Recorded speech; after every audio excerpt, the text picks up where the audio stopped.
besar lewat. Rawan kecelakaan di Simpang Janda, Cariju.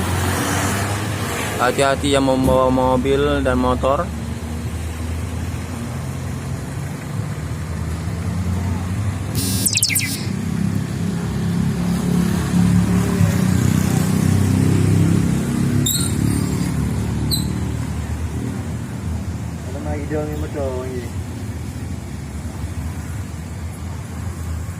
Santuy-santuy.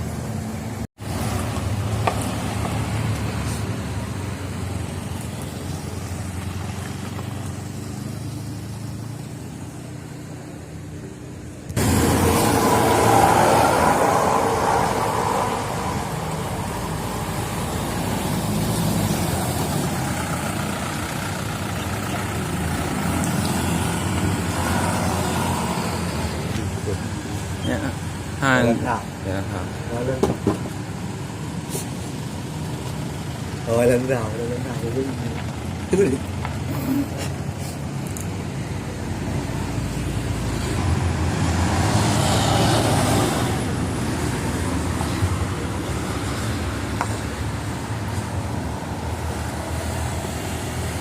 Hati-hati rawan kecelakaan di Simpang Janda.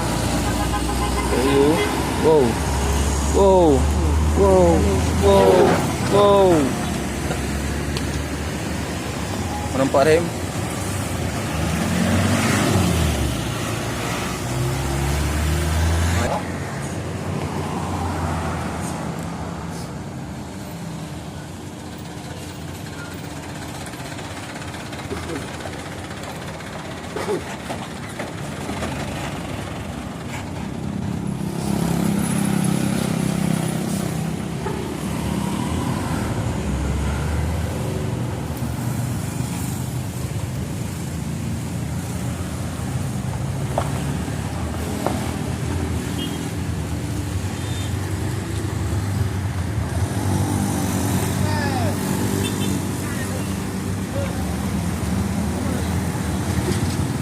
Pelan-pelan. Okey.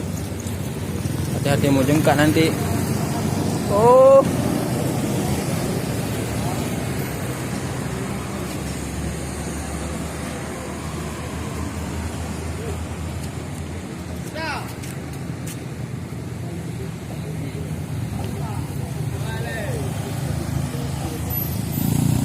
Pelan-pelan, bos.